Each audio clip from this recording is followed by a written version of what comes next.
Welcome to episode 8 of the Boxed In podcast. I'm Garrity McOsker. And I'm Trevor Sombrano. And today we have our guest, Luis Bello. How you doing, man? Good, you guys? Oh, we're good. I'm good. So we were chatting a little bit earlier. Let's go back. So Luis and I, we know each other from Capetillo's Boxing Gym, Capetillo's Boxing Academy, and we know you've been through various gyms, and we're starting to talk about the beginning of your boxing story. Mm-hmm. And why don't we just start from there for the listeners and viewers? All right. Well, boxing has been in my life almost since I was born. My dad wanted me to box as soon as he had a boy. I think my mom even took me to some of his fights when he'd fight in Mexico. And your dad was professional in Mexico? I think so, yeah. And then after that, growing up, like he started going to LA Boxing Gym back in right here in downtown, and he'd take me with him, and I'd go with him and learn. And after a while, like I get bored, want to hang out with my real friends, and because boxing is a straight sport. I mean, you have to go every day, and I didn't want to do that. Then later on, I was trying to like find something for me to do where I would get bored, like a sport I belonged to. I tried out soccer. It was alright. I don't think it was for me. And then I thought to myself, like, wait, I used to box before. Like, why don't I go there? Like, that's what I've been doing. So I went back, and my dad's like, oh, let's see if you don't quit again or something. At what age was this now? This was like when I was like 13. Okay. And then I was like, I'm not going to quit. I was like, and you'll see. I was like, you'll probably quit before me, as he was getting older, you know? And then I started going, he got in contact, I guess, with like some of the people, one of his old coaches, and we started going to this boxing gym in downtown. So it was cool because it was like on Central and Washington around there, because this gym was in someone's house, but it was in the basement. It was like, it was kind of like Fight Club type of deal, where like only certain people knew about it, and they trained down there. And when I remember when I went, I was like, this is a house, like where's the gym at or something? And they're like, it's in the basement. And then you think like, you walk into the house to the basement, you're like, it's not a lot of people. But it was crowded down there, a bunch of people, like young kids, adults, even older people. It was booming in there. It was like this little like boxing community underground. It was super crazy. And I stood there for, I think like a year. Then I switched coaches, and we ended up training in this like warehouse where they had to do they had fabrics and stuff, and in the back of that, the office, they made it into a gym. And I think Daniel Ponce de Leon was training there too, Freddy Hernandez was training too. A lot of like professional guys that wanted this private exclusive training would train there, and I would go there. And it was crazy because you'd walk in there, you'd go upstairs, and it feels like you're going into like an asylum because the walls are all blank. Like there's no noise, there's nothing in there, and then you just come up to a door, just open it, walk past the machines, and then boom, there's a gym. It was like super discreet. Awesome. It's crazy. This It sounds something out of a movie. Yeah. It's super crazy. And then we were there until we moved to Maywood Boxing Gym. And then it was bigger, there was like more professionals. Back then, Maywood was booming. It was like everyone went there. 8 o'clock on a Saturday morning. Yeah, exactly. I mean, LA Boxing had shut down, so Maywood was like the next thing next to it, where everybody showed up there from all over the place, even all over the world. I had people coming from Japan, Russia. Still do. I can imagine what it was like then. Yeah, when Valero was coming through, Joanne Guzman was coming through, Arguedas Mendez. You had an incredible, not to mention Leo Santa Cruz's brother, Armando was in there. Leo was there Urbano too. Antion, Huerta, young Huerta at the time. Stuff. You know who was there. Yeah. Incredible hot spot for LA boxing at the time. Exactly. So how long did you spend in Maywood? 5 years. 5 years, Five years there. And then we moved to Montebello. We were there like 3 years, I think. Then I started training with Leo's family. We went to Leo Santa Cruz. Yeah, Leo Santa Cruz to the City of Industry. I trained over there for another 3 years, I think. And then right now, I'm with Capetillo right there in Monterey Park. Monarch, yeah. So what I want to say is pretty loyal. I mean, the gyms I'm in, I'm there for a long time, and then just move on progressively as like I make changes. They're all part of the same family, right? They were all playing soccer together on a Sunday. We met. I heard about the famous soccer games. And was your dad ever part of the coaching staff for your? For me? Yeah, growing up. Oh, dude, always. My dad's always been. Because I see your dad every once in a while, but I didn't know if he works with you. Oh, yeah, I didn't actually know he was a boxer. Yeah, no, I see he's wearing like work attire when he comes in. But so in those early days, were most of your lessons at home then? Well, hey, Leo Santa Cruz's dad used to come in with slippers on, remember, or the loafers and train. Loafers, yeah. Train us. He was always balling, man. He got like nice watch and the cowboy hat. He was and there. He was there to work, so you can never judge what the trainer has on, right? Yeah. So. Capiti always makes a joke. Speaking of trainers, and you're almost doing it a little bit here. You got the Joe Goosen Canadian. I got a Joe Goosen look going on today. Yeah. Joe Goosen always has. He was on the broadcast of the PBC Cup fight, and they had him dressed up in a nice proper TV suit, and I was bummed that they didn't let him wear his Canadian tuxedo. So listen, man. I got a photo of Joe Goosen and I working a corner together, and we both have denim jackets on. So although it wasn't by plan, it just sort of worked out that way.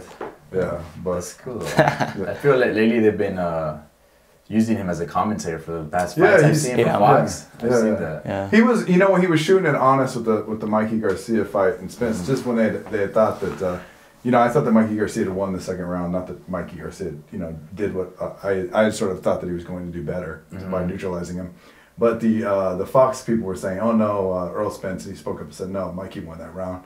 So it's good to have a commentator there that knows boxing. And shoots it straight, as opposed to just sort of towing the line. Not saying that they were towing the line with Earl, but calling round by round as what it should be, and what I saw too. No, definitely. So, growing up with all these legends, being around some big names here, Ponce de Leon, Hernandez, Chicanito, what was that like seeing these guys work?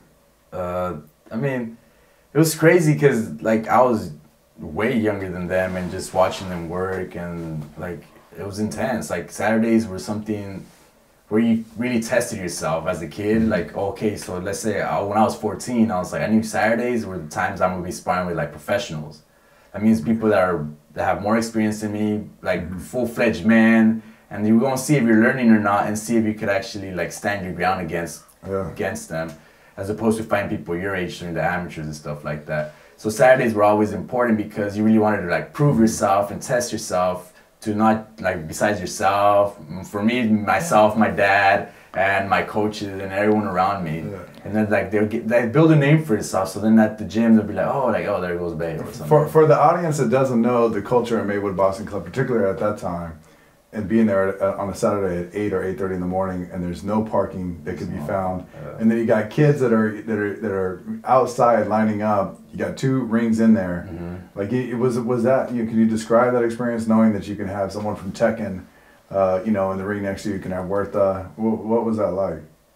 It was crazy. Like I said, it's just a gym in the small little town, where you get people from all over the world just there for sparring, people from different backgrounds, different experience levels. And then as soon as you walk in, open the door, there's nowhere to play, there's no space to put your bags in. And you have to pretty much find someone and hey, can I get the next free, can I go in next? Oh yeah, you gotta wait 10 rounds after they're done. And it's and then you can go up, and then you're oh man. So you kind of wanted to get sparred with the good guys, for you could get there, get out of there quickly, or else you're gonna be there till the end of the line, because they get priority because they have fights coming up or stuff like that. And then it was crazy because like how we're doing right now, we're just talking or something you might talk to someone, and then next week you'll hear oh yeah, so and so fought in Las Vegas and he was the main event. And you're what?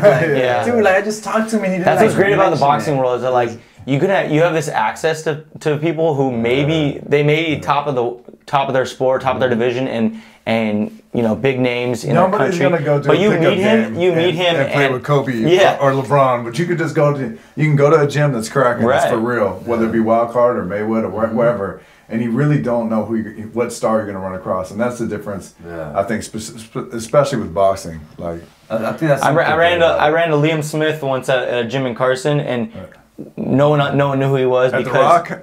No, this was actually at Henry Tillman's gym. Okay.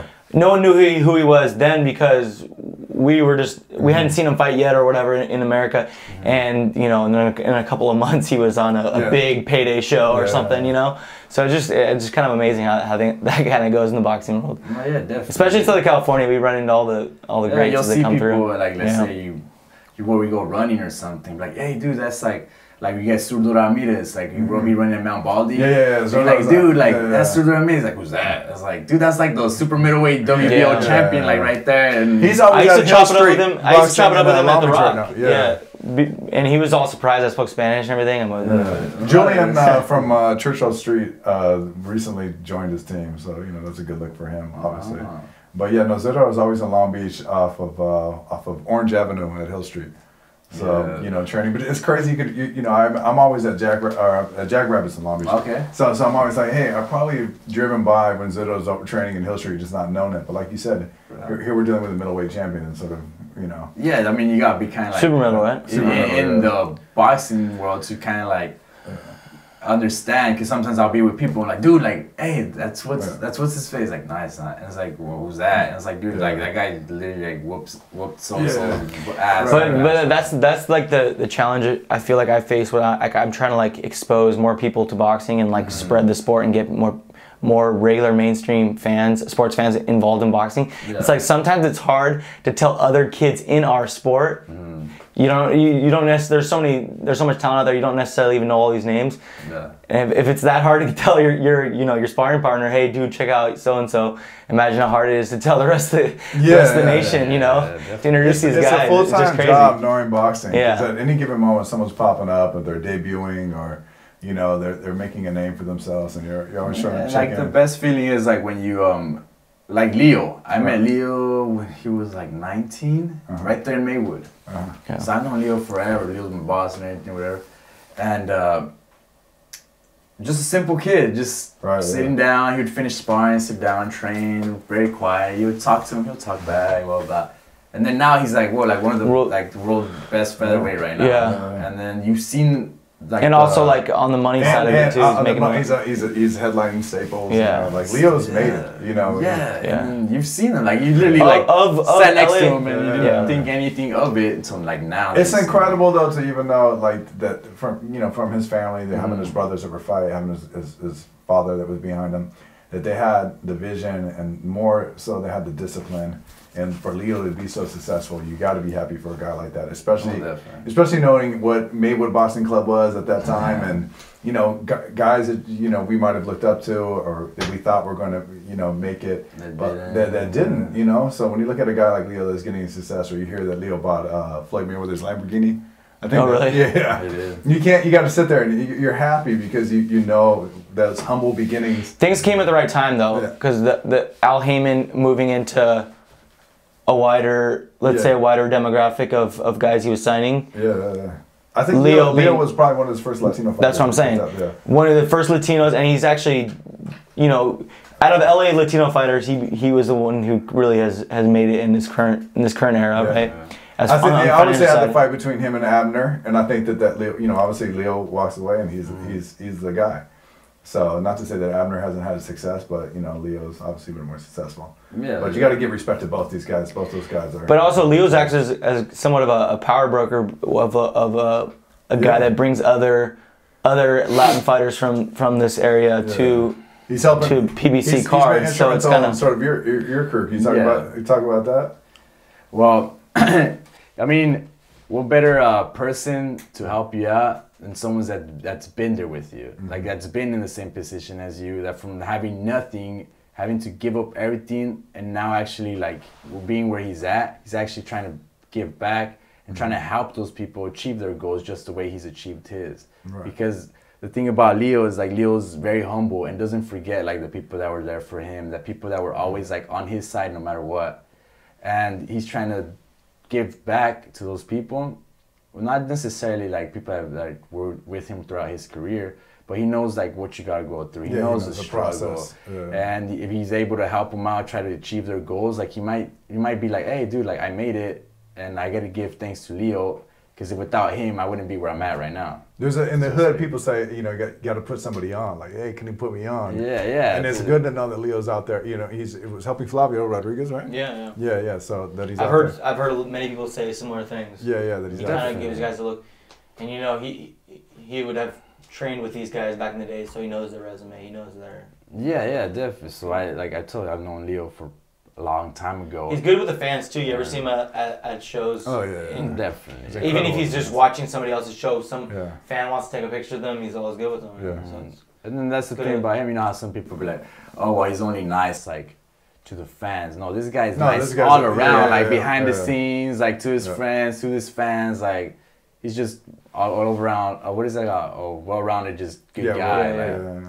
and so now he got you your fights that you were on the PBC shows. You did the Tom Brown. definitely, now yeah. him and- I mean, thanks to him, I've been able to fight, like, at the Staples Center, I've been at the Honda Center.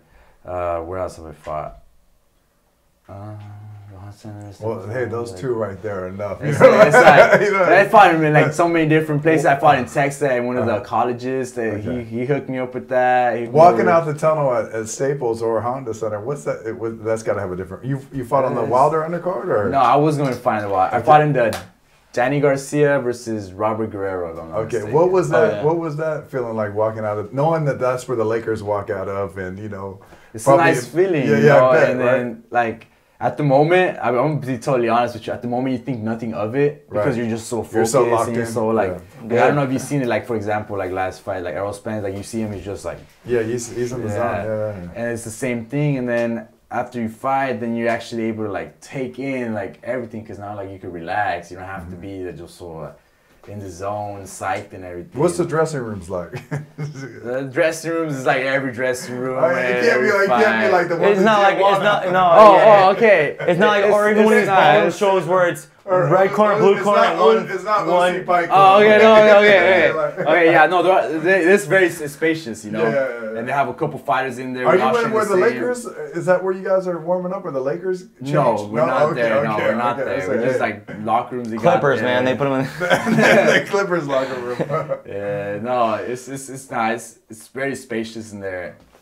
I mean, where we train, as opposed to like smaller cards, where like how you Yeah. said, they just put up some curtains, like a 4x4 curtain section. Everyone's fighting split for it through the chairs. middle. You know, this team's Yeah, trying to yeah, get chairs. The Tijuana show, where they have the big hallway that Yeah. continues to go back, and everybody's kind of just sitting there finding their own room to wrap a hand, and the further back you go, the stickier the floor gets. And the harder the hand wraps get. And then the harder the hand wraps get. Yeah, right. Likely, right. So, oh man, that's fun. So, tell us about your amateur career. How many bouts did you have? And Dang. I think I did about 40 amateurs. I only did like, after I did 10 fights, that's when you classify to yeah, like to open. open. So Yeah. you fight everyone from like 10 fights to like 150 fights, 300 fights. Yeah. I remember, I think on my 11th fight or something, I fought Jojo Diaz. Okay. Yeah. And Was then, that like at the Desert Showdown or no, a show it like was that? at his hometown. It was like in Okay. El Monte. They had Yeah. a show right there. Yeah. Fought with them. The and- Barrio Boston Club, I think is it? Or what's it No, called? it's like Teamsters. Teamsters, yeah. yeah. And I fought there. It was pretty. I learned a lot from him, you know. And he was obviously the fan favorite. Had a lot of experience, and we went to decision that time. And it's like I learned a lot from that fight. And also, like for me, besides fighting someone that was like nationally like known, Yeah. ranked, and everything, was also getting a free turkey for Thanksgiving. So I got a free turkey for Thanksgiving. So that was pretty cool. The Teamsters hooked that up? Yeah, Oh, okay. yeah, so they gave me a free turkey. Yeah. So I was like, all right, that's cool. And then after that, I just went on to tournaments because now you're able to go in tournaments and fight everybody. Yeah. And that's something like I look forward to because I was like, dude, now I don't got to show up to a show, try to see if I can get at someone to 7:30 fight in the me. morning. Now it's Yeah. just like hopefully your coach makes a disappointed match. there's Are no you on the match to be boards? Are you found. on the exactly, boards? yeah. So you Spinning wake the up cup to make some super weight that you're early. probably not going to have Yeah. an opponent for. Get ready. Yeah, dude. Exactly that. So for tournaments, it's like, all right, let's say we're on the same division. Okay, you got to weigh this Yeah. at this time. Once you win, you go to the next round and blah, blah, and this and that. Simple. You're going to fight for sure, though. And I was Yeah. like, dude, right on. And the thing with me, it was like, I remember I fought at 125, then I fought at 132. And then those divisions, I got to fight every day. So it was like, for Yeah. sure, I was going to fight in the tournaments. Especially those divisions are stacked. Yeah, exactly. So what was cool about that, it was that in all the tournaments I was in, I never made it less than the semifinals. I was from semifinals and up. So that was something really like, I feel like it was a pretty good accomplishment to me absolutely, as yeah. my amateur. Especially in the LDC. You were gonna fight there just for one day and be done, Yeah. right? Yeah, no, Get yeah. a couple out of them. Not gonna lie though, You there's pay for those sometimes fight I was just tickets, like, you oh, gotta This Yeah, is I was this for this points, I wanna boxing make club. weight. Yeah, this boxing club in the country The LBC 33 is especially at that By the weight way, class, I want the most competitive. I want to tell you, I think it's LBC is committee, local boxing committee, not club. boxing club. Yeah, Okay. yeah. But LBC 33, you're right, is one of the best. Especially, there's no more. I can think of probably maybe. That's the amateur, the way they break them down across the nation. Yeah. But could you imagine that 132? Like you're seeing a lot of looks. That's pretty good. I remember. No, I didn't. I remember Carlos Morales. I think one of Golden Boy's prospects. Oh yeah. We fought in the same tournament. We didn't fight each other, but we fought in the same tournament, the same division. There's a couple other names like I met and everything like that. Whereas like it's kind of nice to look back at it now. I'm like, hey, I remember seeing so and so in that tournament. Even me, I had a much smaller amateur career, like 15 fights, and I remember guys from shows, faces that later on get to know them, and then you see them on big cards. Like Arnold Barbosa was one. I remember from the amateurs, and now he's top rank and fighting in Staples Center. Yeah. So it's cool to see these guys that you remember from amateur days and just what they're going on. Growing up in LA, I imagine you've been in the ring with a lot of pros getting work. Yeah. Any pros that you wanna talk about that left an impression or? Impression. Well, that's a lot, man. I mean, if you want to go through my whole resume. No, I'm just saying. Who sticks out in your mind that you think like, man, this guy? When I got on with this guy, I knew that he was different. Different. Well, there's I'm gonna tell you from the ones I've learned, and like little experiences that like really stood out to me.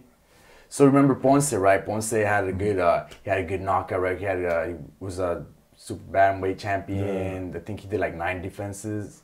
He moved up to 126, became featherweight champion and everything. And I remember the first time I was like, I think it was like 15. I was like, all right, you're gonna work with Ponce, move around, blah, blah, and that. And I fought kids, I fought professionals and everything like that. And they always say like there's some people that hit hard just naturally. Yeah, they got that pop. Yeah, and then that guy was like the first time I've ever been hit with something like with that I could feel it. Every jab he hit me, I was like, boom. I was like, boom. I was like, oh dang. I was like, so like, rumors are true. This guy does hit hard. Yeah. And then like, there's people that are strong, and there's people that are just like gifted like that. Yeah. And that was like the first experience I ever had where like someone was like gifted with that, where like this guy just hits hard naturally, and then you could tell he wasn't like trying to hit hard. He was just like boom. He should have popped. Yeah, and you just feel it. So it was just stuff like that where I told my dad, I was like. I mean, we did get some good rounds. I mean, we went at it and everything, but like I was still like amazed, like whoa. So this is what it feels like. I heard my dad telling me stories about when he would spar. There were some guys that would just naturally hit. My dad said he felt like he got hit by like a brick wall or something, and I was like, oh well, I haven't experienced that yet until I met him. So I that was a pretty cool experience with John Molina, John. Yeah, John's got that power. Yeah, John. I remember sparring with John. John would be like, boom, and I know he just threw like a what is it called, overhand right, and like whoa. I was like, okay. I heard him hit a pad one time, or he was training with Joe Goosen, and I was in Tengus a lot, and he hit a pad one time, and I walked over to him, and I said like, were you just born with this? Because fundamentally, if you watch John throw a right hand. It doesn't like, you have a bunch of trainers that explain how to throw right hand. John probably does exactly the opposite. But when he lets it go, man, bad intentions. Yeah. It ricochets through the gym when it lands just on a pad. And you're like, what has this guy got over there? Oh, yeah. So it was like those type of guys that really like left the impression like, whoa, so, okay, cool. Like, and then me, like, all right, like, I'm very competitive and everything. Yeah. And then some people have stuff like, oh yeah, you hit pretty hard, blah, blah. So I was like, you know what, let's do this. Like, let's see who hits harder. Like, so I would take that as like a challenge and learn a lot from these guys. I mean, also, I would spar with heavier guys and stuff like that. So when I go to tournaments as an amateur, I'd fight people in my division. I literally like, I almost won like almost all my tournaments. Like the first 2 guys, I'd knock them out, I'd lay them out. And people would like kind of like, what is it called? That gets around quickly. Yeah, exactly. So they'll say like, hard to find matches they'll that show. They'll talk about me and everything, and they'll be like, dude, like, you don't just like, because in amateurs you get 3 counts, 8 counts. All right, they stop the fight. The person's still saying it might still be fine, but they'll be like, the thing about you lay them out. Yeah. And I was like, and that's the thing about, because my dad's like, you can go a couple shows and not see someone get clipped, and then in an amateur show. And God knows you can have 18 to 24 bouts in a day, right? Or two or three. Some of these they get 2 or 3 rings going and not seeing anybody get clipped. So when people are getting clipped, when they're getting literally put down, everybody, especially this ends up being a ritual for whatever fighter it is. Like people start to take so notice. It was like that as my amateur career, and especially like in Maywood, there was like Maywood was a big amateur spot, not just professionally, amateur too. There was amateurs from all over the place, and you'd hear people like, oh, like so and so just went to like Luis is going to the finals, and he just knocked out everyone else before him, and then there was stuff like that. So like you said, word gets around and stuff like that, and they're like, no, Luis actually lays him out. He doesn't just wait for he's not getting stoppage. And the thing with my dad is like, okay, so let's say you hear, okay, cool, let's work on that and try to get into this. So in the amateurs, I literally just like, since I fought with heavier people, I was used to getting hit with heavier shots. So when I would fight in my division, I just stand there like, all right, boom, boom, boom, all right, I don't see you got anything, nothing I could have to be afraid of. Like, let's say like, I'm not fighting a Ponce or John Molina. So I was like, all right, let's go. So I just like literally start hunting them down and just start pounding them until like I stopped them. Because I got tired. I was like, you can't still fight. You can't be robbed of a fight if you knock them out. Especially in the amateurs. If you don't have that favoritism, like you're going to lose. There was a lot of fights that weren't given to me because I was not the fan favorite. Right, no, this happens a lot. I think this is why we might not be, why we're not probably having success on the international scene with the Olympic team, because a lot of guys that deserve to have the shot, sometimes they're not getting the nod because of favoritism that exists in USA boxing. Exactly. Not to talk about your ex boss. Yeah. He was. No, I don't think that's a criticism on any one individual. Yeah. So by any means, it's a thing that exists in boxing, and it probably always will. But there's that human bias element. Yeah, there's always going to be a bias that's going on. So let's talk about, at what point did you decide it was time to turn pro? Okay, so I entered a tournament, right, for the Mexican national team, or actually to make to nationals in Mexico. So I got the bronze medal, which I think I... So explain that a little bit. People might be thrown off. So you came here at what age? I came here at 4 years old. I'm originally from Mexico, between the region of Zihuatanejo and Acapulco. Like my family lives by the beach. Like they own a restaurant. My grandparents, everyone grew being a surfer. That's a beautiful area, right? Exactly. Yeah, right? Zihuatanejo. Exactly. Yeah. So and then you fought U.S. amateurs in our LBC here, but then what some people do is that they take an opportunity. We've seen. It happened with the other Molinas. One of them went to the U.S., one of them went to Mexico. An opportunity to use that dual citizenship to get that other passport and get that book for their boxing federation and possibly qualify for the Olympics. So you had an amateur career all in the U.S. and then you went and got a book for Mexico. Is that right? The Mexico actually came over here. The Mexican boxing committee came over here, and they were trying to recruit people to get someone that came from like Mexican descent to go to nationals and then qualify. So I think in that tournament I won the bronze medal, but the thing about that tournament, there were all U.S. officials. So we still had that little like favoritism going on, about. So I got bronze medal, and technically they were only supposed to take gold and silver to go to nationals in Mexico. But I think with some of the people from Mexico, they're like, hey, like we like you. Like we liked how you fight, like ignore whatever decision they took, okay, whatever. But we want you to go to Mexico and fight in the nationals, and if you make it, like you might make the national team, and then from there were the Pan American Games back in 2012, if I'm not mistaken. And I talked to my dad, and then my dad's like, there's so much things, like it's a big risk, because what if there's favoritism in Mexico too? Because I haven't fought in Mexico in amateur at all, and then it could be the same thing as here. So it's a big risk. And then after that, since I wasn't born here, so then they found out like, okay, so you're not born here, so we can't let you go enter like certain tournaments because you have to be a U.S. citizen.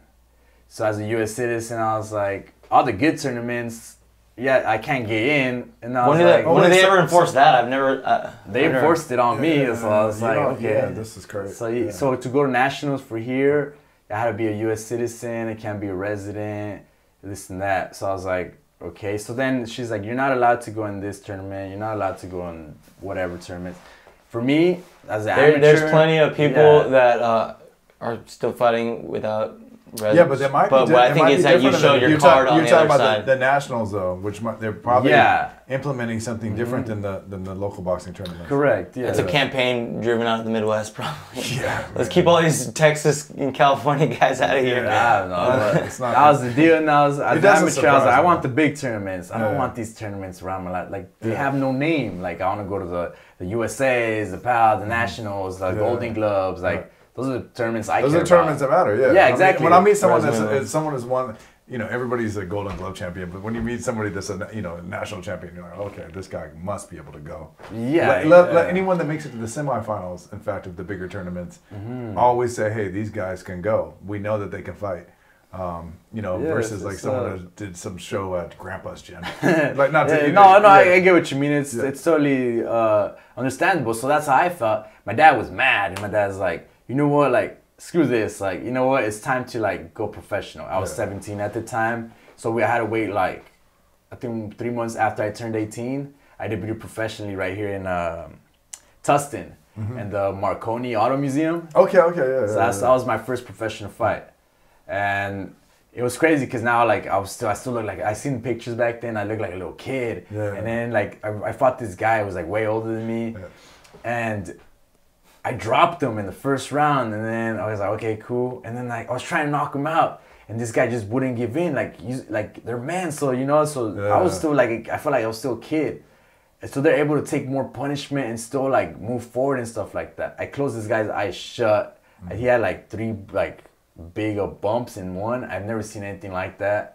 And he refused to like lose by KO. I dropped him again, like even worse than the first time. Yeah. And he just ran around. He's like, no, I'm not losing by knockout. I'd rather lose to decision. Right. So then I realized at that moment afterward, I was like, yeah, I gotta work harder, because these people could take hits.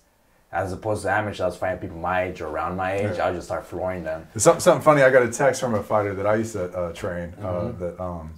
And he just turned 30, but he ended up going to law school, so he's a smart kid. All right. But he's like, I think he's 5-0-1. But he texted me. He said, "Hey, it was his birthday." He says, "I was thinking about how when I was 18 and 19, you put me in with grown men that were 28 or 32." Yeah. And I said, "Man, I don't know what to tell you. It's boxing." But he was like, "I feel like you said." He said, "I feel so much stronger at 26, 28, and 30 than he did. I'm putting a 19, 22-year-old." But this is boxing. I don't think that a lot of people that are unfamiliar with this sport know that, like you said, you're 15 and here you are working with Ponce de Leon. Yeah. And the demands of the sport, and that there is no other sport like this. You're not going to be 15 and getting dunked on by Jordan or Kobe or LeBron. I mean, maybe, but not consistently, not every Saturday. Yeah. So it's like that. So you learn a lot. So I might not have 300 amateur fights, I might not have 100 fights, but I learned from these guys, and I'd spar so often that literally, like, some of the sparrings I had felt like fights, where like people, like, the nice thing about Maywood, it was like people come up from other gyms and they're like, all right, Luis, you're sparring so and so. So they had me represent the gym, like, all right, you go with them, and I go like beat them or spar with them and stuff like that. So it was nice representing some place. Can you be honest about that when someone, because at Jackrabbits or at Maywood, about when other people come in from another gym that is like, no, we're gonna fuck some people up, like this is something that's going on at the. It's always been like exactly. That. It's like an unwritten thing. Like you can't just let someone. It's like in the basketball court. You can't let someone come into your gym. Yeah. So as a home, you have to represent. You got to defend it. And they're like, this guy's not gonna come and just. And nobody's gonna work if you end up working after a couple times you guys spar, and then you feel but no one's working in the beginning, especially from a gym that just came to your gym.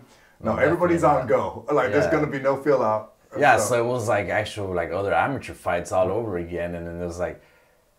In Maywood, it would be like every day or Monday, Wednesday, where I literally show up to the gym, like, hey, Luis, there's some guy, like, you're sparring. And I was like, dude, I just got here. He's like, he already has his stuff on. I'd be over there rushing, putting my cup on, my gloves, and wrapping my hands up. Yeah. And, like, I was like, I'll just warm up there. Like, on the go. I was like, and then I told my dad, like, what the heck? Like, no one even tell me anything. They already have some guy reserved for me. Like, and I was like, they know I'm not going to say no. So they're like, all right, you're sparring. I was like, that's a common call that you get in boxing from a trainer that says, hey, there's somebody over here. Hey, what are you doing? I'm at the mall eating a burrito. Like, get over here. And then, and you're like, okay, let me see if I got my shit in the car. So, it's just stuff like that. It's always been like that. It's nice to think about it now, but it was hectic when you're living it, you know, as a kid. Like, oh man, like I'm over here. Like, let's say if I had a girlfriend, I'm over here with my girlfriend. All right, well, drop her off and get back here to the gym. This guy's waiting for you. He's like, they want someone at your way, and he's like, they've been waiting and they've been bugging me, and so I need you to go and kick his ass. I was like, okay, I'll go right now. I'll go. So what have you been up to recently? Well, recently I just finished my my EMT school. So trying to eventually have a plan B for me after I retire from boxing. Hopefully become a firefighter. So that's what, and then everything just intertwines. And you're still lifeguarding? I'm still lifeguarding, yeah. So it's cool that I knew that you're kind of a beach guy. You know, like surfer. You look like you're from like Zihuatanejo, Ixtapa, or like you would surf. Yeah, that's what I was gonna say. I didn't know it was part of your past that you grew up on in your first home on the beach. Yeah, I had no idea. I thought you just got into that stuff here. I think it's just born with it. That's cool. You got that water look to you. And you also played water polo in high school. A little bit. That's a combo. Water polo and boxing. That's a combo that not many people have done. I don't think a lot of people have done that. Yeah. What was that like? People might not know how aggressive water polo is as a sport. Talk a little bit about it. Did you ever throw any punches in there? No, you can't throw punches. That's the thing about me. Like I was grabbing, pinching, scratching, that kind of stuff. Trying to be controlled and stuff like that. Yeah, I mean, I'm not gonna lie. They get angry and stuff like that. And then there were some guys that like talk crap to me, and I was like, let's get out of the pool. I was like, then I'll show you. And then like it was stuff like that, and then they'll just laugh like oh yeah, sure. I was like, yeah, dude, you think you're all tough in the water? Like let's get out of the water, and I'll show you like what I can do. You know, stuff like that. But I never got to like those points, but it was just like, it's very competitive and then aggressive. And then like coming from boxing is like, I felt right at home, you know? It's like, oh, well, I'm not scared. I'm like, mentally you're tough from boxing already because you're 14 and now there's another mental sort of toughness you can play with water polo too. Exactly. Right? So it was just like, like people, I was like, hey dude, no, like I heard they're very aggressive and blah, blah, blah. And I was like, well, boxing is not any different. And honestly, I don't think boxing can be worse than boxing. It can't be worse than boxing. No one's lifting your head up with the back of their head to hit you with a left hook, right? Yeah, like, it's crazy. So it was like putting two and two together, like let's say like aggressiveness, and then kind of like a background like where my family's from, like how I grew up in the water, like going to the beach all the time and stuff like that. So it's like bringing the best of both worlds in one. So that was pretty good. It'd be crazy though because I'd get out of practice, hurry back home, eat something, and then just grab my stuff from the gym and go. So it was like back-to-back practice pretty much. It was like a triathlete, but good training though, yeah. Yeah, no, definitely. Each one of them aids the other. Yeah, because I remember for some of my tournaments, I did a lot of swimming, right? So I would do a lot of swimming. Every now and then I'd run. I'd get some runs in soup. Not as much as I would if I wasn't swimming. So my condition was like top notch. Like I was going into these tournaments like at top of my game. Did you guys hold that Arrowhead water bottle over your head? Where you tread water? And tread water, right? That's the classic. Yeah, water polo thing. So it's some good training. I mean, I still do a lot of my training in the water. Like they say for like, oh, how do you prepare for fights? I was like, I do running. I do a lot of exercises in the water, swimming, like some of the water polo exercises and stuff like that. And that's all part of it. It makes you strong. And they're like, oh, well, maybe that's like, who knows? Maybe people be like, oh, that's why he's strong. He's always like, he works in the water and stuff. And then, what is it called? Working through the water is harder than on land. Big time resistance. The water acts as an antagonist and agonist. Yeah. So like it's pushing and pulling on your body. It's incredible. Klitschko is a lot of, Bernard Hopkins, a lot of guys are big on the water. They're just sort of not talking about it. Probably not. Yeah. I mean, you heard of a Muhammad Ali training in the water. There's probably. I know Bernard was getting in the water all the time, and then the Klitschko's were swimming like 1,600 meters pretty much every day. Yeah. So there were some ups and downs in your career. You want to talk about that? Yeah, sure. Let's talk about them. So, I mean, there's been a little bit of like inactivity and stuff like that. I've had some things like how I said, I wasn't born here, so I had to fix certain things. So I had to take some time off boxing to get everything sorted out. And boxing here, I mean, boxing, they don't care where you're from or like the laws or stuff like that in this country. All I care about is like, yo, you ready to fight this day? All right, cool. All right, here's your check. Whatever you do with the rest of your life, that's on you. We just call you up next time for your fight. So I had to take time off to get everything sorted out. I had to get money, pay my lawyer fees and stuff like that. So that kind of backtracked me a little bit.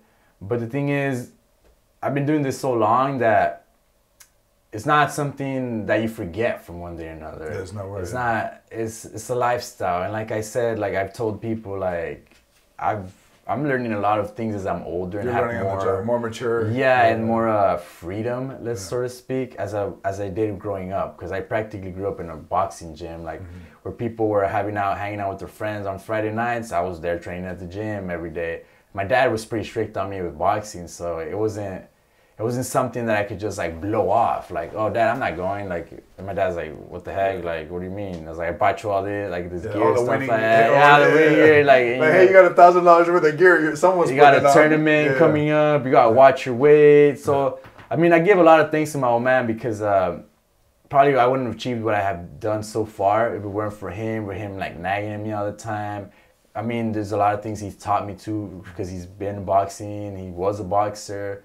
And so it's like having a coach at the gym and having a coach at home, because I had my coach from the gym and I had my coach with my dad at home. I think sometimes in boxing, because we're so, everybody's so focused on a guy like Floyd Mayweather, that we're not talking about someone like Tevin Farmer, like was that essentially learning on the job and is now a champion. And but if you look at Tevin in the beginning of his career, was catching some losses, it was learning on the job, or maybe we don't know what's going on in the peripheral. Because like you said, everybody, you're doing something which is super extraordinary, or like a superpower, which is you're training for a fight. Then you have the conflicts of real life coming up. But you have fighters now that it seems to be more and more common, where a guy can run across a couple losses and still become a star. I even with Gabe Rosado, although I know he lost this weekend, still being in the position that he's being. That he's in, and knowing that he's been very successful because of his hard work and discipline in the sport. Do these guys inspire you, or so we know that you came off your last 4 wins, right? Yeah, they've all been by knockout, so we're doing good at everything. And what was the catalyst, you think? What do you mean? So like, what changed? You had 4 losses. Yeah. You had 4 losses. In so, 5 fights, and then since you've been on a streak. So then after, I think it's just more focused. Yeah. I mean, you're older, you're able to like be more passionate about certain things. I mean, yeah, I had some problems, took care of them, or and then now you're able to focus 100% on it. You're mentally stronger as you're older and everything, and you're just so focused that you're able to work hard, And with the people I'm at, my team, my boxing team, like Capetillo and them. Capetillo was like one of the greats from old back then and now. A lot of experience. I keep learning from different people, different coaches and stuff like that. So in boxing, you never stop learning. But the thing is, you got to give to get back. So the more you give in training, is the more you're going to learn. And the thing with Capetillo, you got to keep up at his pace, because he's big on making you go run at Mount Ball. He's big at making you run 12 miles. Yes. And like in the boxing gym, he's just on you. And you gotta keep giving to him for him to share that knowledge with you. You keep learning and stuff. And then it's all about how hungry you are. I mean, yeah, I had some setbacks because of the problems I had. And it's hard, like how you say, like people... Capetillo too is a guy who's probably had like 5 or 6 world champions, I imagine. Maybe more. I think he's more. Yeah. This is a guy, so most people are obviously going to know him because of the Margarito thing. Yeah. That's what everybody's going to... But to know that Capetillo is still... working every day and is in boxing and is driving and inspiring people, and literally has a bunch of a young stable of kids that he's out there actively still doing it with. And and like you said, there's a great amount of knowledge that he has, because you got a guy that's probably been at it for 30 years, something more. He knows a lot, and there's some things where I'm just like, I mean, I've been boxing since I was a kid, but you never stop learning, where like, he'll tell me something, and I'm just like, I'll stop and be like, hey, that's true. That could work. Like that does work. And then like I never thought of it. Definitely never seen a lazy fighter come. Not like as far as like be involved with Capetillo. He's not one of those trainers. Oh no, he'll break you. Like he literally like his the training regimen that he gives to you. You either what's it called? You either quit on your own, but he won't make you like he won't kick you out. That would be like a personal choice because as long as you're giving like you're staying in there, he's fine with it. Yeah. And usually people that I've seen people come to the gym in and out, like they're like, you know what, this is way too much for me. Like I can't be doing this. So they quit on their own. It's not that he tells them, hey, I can't work with you because you're lazy. The lazy people set themselves apart. I used to watch him work with some of the guys at Azteca back in the day, and man, he would just especially that gym, he just putting them through it. Especially on the pads. When you think about fighters that are throwing a lot of punches in a round, Southern Cross comes to mind, and even Margarito too. Like guys that could continue with that pressure, and then knowing that that there's trainers like Capetillo that are behind that style. It had. I mean, you look at his resume; it has given him great results. I mean, 6+ more world champions, and then he's still producing like pretty good. What's it called? Prospects. Yeah. So. I mean, he has a formula. It's just a matter of believing, and if you believe in your coach and your coach believes in you, I mean... Where do you see yourself in 2 years? Well, hopefully, man, I won't be like in the main events, at least on the PBC cards, or on a Friday night or something, eventually, who knows? I mean, let's get... You're a tall kid, huh? How tall are you? 6 foot? Yeah, 6 feet. Yeah, it sucks sparring against a 6 foot nobody wants to spar. southpaw when he's the same weight as you. Yeah, nobody wants to spar against somebody that's that tall. Did you have anything with? I remember December you were going to fight, right? And then part of the frustrations of boxing is that got postponed, and then there was another opportunity that got postponed, and these were all PBC fights, right? Via Leo being the hookup on those. Do you have anything, any conversations with him on possible opportunities for new cards you can get on? Well, right now, I mean, he's actually recently just fought. I mean, some of the guys have just gotten the cards. We have one of my buddies, Flavio, fighting. Yeah, Flavio's fighting. Yeah. He was on episode 2 of Boxing podcast, and for people who are keeping up, he was scheduled to be on the Mikey Garcia and Errol Spence card.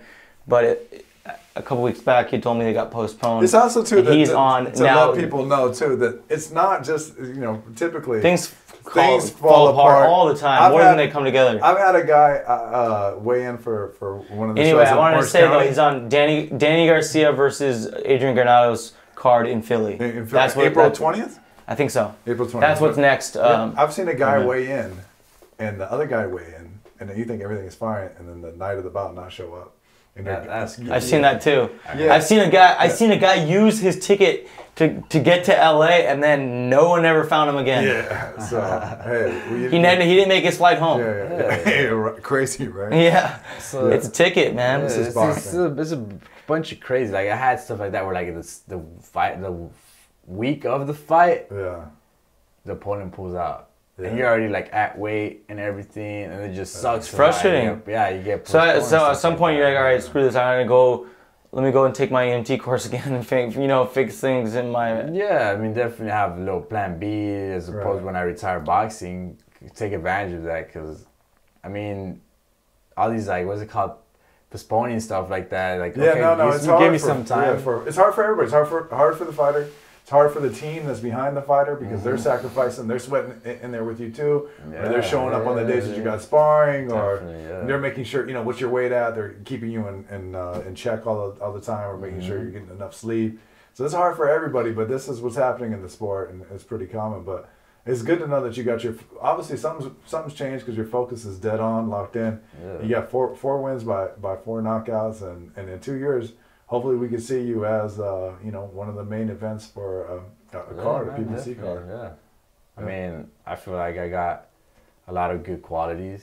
Yeah. I mean, I'm tall, Yeah. I mean, I guess some people have trouble with left-handed people. Most people, yeah. I mean, I've I seen guess. like sometimes I mean, I've seen the guys right now. I mean, no disrespect, they got I give their credit and stuff like that. Like Sean Porter, I think is like 5'6", 5'7". Yeah, Sean's a smaller dude. 5'9", arrow spins, and like I see them on TV, and I like read their heights. I'm just like, yo, like I'm like 3, 4, 5 inches taller than them. Yeah. And it's just crazy to think like, you know, I could probably. Who knows? Maybe I can make it up there. You know, I have good qualities and stuff like that. Any southpaw that you emulated, that you looked up to, coming up as a kid? As a kid, I liked Adrian Valero. Yeah, of course. I was thinking Valero Valero came through LA boxing. Yeah. It was like he sent a ripple. I mean, everybody. Chicanito, Jannar Hernandez gave me a call. Say, hey, you gotta look at this guy named Valero. He's the real thing. And then you hear it from him. And then I remember Valero. Wow, he died with like 29 KOs. I remember as a kid in the amateur, I was like, dude, I want to be like that guy. Started knocking people out, and they're like, all right, I like this, you know, if we make it to the finals. I'd knock everybody out till I got to the finals, which was like the best guy, I suppose. And then like I remember one time in the Junior Olympics, I knocked out everybody. There was a kid, I think from Wild Card. I literally turned around because he was out on his feet, and the referee wasn't stepping in, and now his head was just bouncing, like, and I'm just like, there's like no reaction from him. And his blood everywhere, his nose, and I just literally just turned around and I just walked away. And then the referee was like, and he just waved it off. I'm like, dude, like you should have waved it off, like who knows how long ago. Knocked the other guy after that, and another one, made it to the finals. This is all in the same show. This is all in the same week. And then like, we had headgears back then. Now the amateurs don't have headgears. But with headgears, I closed the guy's eye shut, so his eye was shut. And then, but the thing was, he had gone to national. He was a little bit more well known to the reps, so they gave me the silver medal and they gave him the gold medal. So I was like, yo, how did I lose that fight? If this guy's eye, you can't even see from one eye. It's closed shut with like a big ball in there, and we have headgear. And I was like, and you're telling me that he beat me, like, because the amateur's based on points, like, I'm clean, like, I don't see how I lost. But you know, favoritism, I was like, all right, whatever. I mean, that big old black guy you're going to have, that's enough satisfaction for me. I'll see you in the next tournament. And no matter what, the fighter knows. The fighter knows. No matter what the judges say. Unless it's just, you know, the fighter is okay with telling himself a lie, but, you know, they know. Plenty of those, too. Yeah. Plenty of those. So Edwin Valero was like I wanted to be like him. That's why I was always trying to focus on just knocking people out. And that, like I told you, you can't rob a fight. You heard about the rumors about Valero? About the you know, snorting cocaine before sparring? And I didn't hear about that. Yeah, there's a lot of like, I mean, obviously. I thought that was well known. I thought that was a given. Yeah, I mean, Valero obviously is being as incredible fighter as he is, was flawed as a man. I mean, that's an understatement. He killed his wife and hung himself. Yeah, I understand. But in that ring, my God. And obviously everybody wanted to see potentially a matchup between him and Manny Pacquiao at that time. And even knowing someone like that I remember Urbano Antion going to Manny Pacquiao's camp at Wild Card to spar with Manny, and knowing that he was being pretty competitive, that was back and forth with Manny, and then being very high on Urbano Antion at the time when he was with Rudy Hernandez, and knowing what Edwin Valero did to Urbano Antion, which is, you know, man, he basically had him out on his feet, and Rudy had to step in and stop it. But that there was something to the Edwin Valero, and the other fight that sticks out is when he fought the southpaw with DeMarco with the cut. Remember that cut that Edwin Valero had, almost like Badu Jack's cut. Almost. That comes to mind with this big gash on his forehead, but to keep that focus and finish the fight the way that he did. And DeMarco was no slouch, man. DeMarco could fight. I mean, no, definitely. The Linares fight comes up in the mind with DeMarco. Jorge Linares, another guy that was coming through Maywood Boxing Club at that time, and making a lot of noise. So yeah, I mean, I've been used. It's funny you bring that up. I've been used a lot. A lot of people have called me up because they're like, "Oh, you're tall and lanky." Kind of, I don't know if similar style to DeMarco, but they use me for sparring because they're gonna fight DeMarco. Okay. So I forgot his name. This guy from Russia. Recently, I have sparring with him. They pay you for that? Yeah, some of the sparrings they did. Where was the sparring at? I fought right here in sparring right here in Monterey Park with Capetillo. So they were coming from Oxnard to get that sparring with me because he was gonna fight DeMarco. when Jesse Vargas defended his WBA title against DeMarco, I was his sparring. I was out in Las Vegas for a month sparring with Jesse Vargas. At City Boxing, is that where you guys were? Top rank. Top rank. Oh yeah, we go with the. Yeah, and then when John Molina fought DeMarco, I was John's sparring partner. So I don't know, is there like a resemblance or something? But a lot of fighters called me up like, hey, we're fighting tomorrow. Like, we need you. I was like, okay. And it's like in 4 different occasions. I was like, okay. And I guess it's helped them out because they have beaten him and everything. Well, is it, when someone not just when someone has a guy that the body and looks the same, but you're bigger than DeMarco. I've seen DeMarco. Like a little bit. Yeah. No, you're physically broader. That's what I was wondering too. Yeah, I see DeMarco like this as close as we are. Like you're naturally a bigger dude than he is. Yeah. But yeah, you end up in these circles where you're going to be the sparring partner. Yeah. That's called in. Exactly. And I guess they just like pass it along. Like, oh well, we use Luis for like DeMarco's sparring partner. Why don't you use him too? Yeah. Or something. It's like okay. Yeah. You got a handle? You got an Instagram handle where they can follow? Oh yeah. It's gonna be. Zurdo de Oro 1993. If you guys want to follow me on there. I mean, on Facebook, I'm on there too. You got a Facebook fan page or anything like that? I have a boxing page on Facebook. Okay. It's the same thing. Same thing? Yeah. So like I say, a lot of people get mad at me because they want me to personally, like, I don't know, they want me to mail them an invite or something. I was like, I can't. There's so many people. I was like, I can't please everybody. I was like, just follow me on social media. You'll see what I'm doing. I'll update you guys on there. I was like, don't expect, like, I'm sorry it sounds rude, but like, don't expect me to like go and tell you like, hey, come to my fight, Yeah, you're I was locked like, in. If I see you, I was like training and stuff like that. I don't got time to think about who's coming and who's not and stuff like that. Especially with Capetillo. And people want their hand held, like they want you to come and make change to them at their house. It's like, come on, dude, make this simple for me. Yeah, exactly. So I was like, dude, like, I can't be like keeping up with you. Are you coming? Or like, hey, come to my fight. I was like, you come, dude. I'll be like happy to see you there. Like, I'll hug you and everything. Thank you for coming. I was like, but I just can't be sending out messages or like how you say, holding your hand, like, all right, come to my fight. They can't be doing that, and so it's easier to. So keep for the up next with fight, me. everyone has fair warning. This is a guy who you want to see. He's got the power. He's not afraid to scrap at all by any means. Follow him on social media. Follow the show too. Boxed In Podcast on Instagram. I'm Garrity McOsker on Instagram. You can follow me at World Famous Jackrabbit. World Famous Jackrabbits. That's where Junior works at. And thank you for coming in, man. We really had a good time. And hopefully you get hit the slopes a few more times to snowboard before the end of the season. Yeah, definitely. Yeah.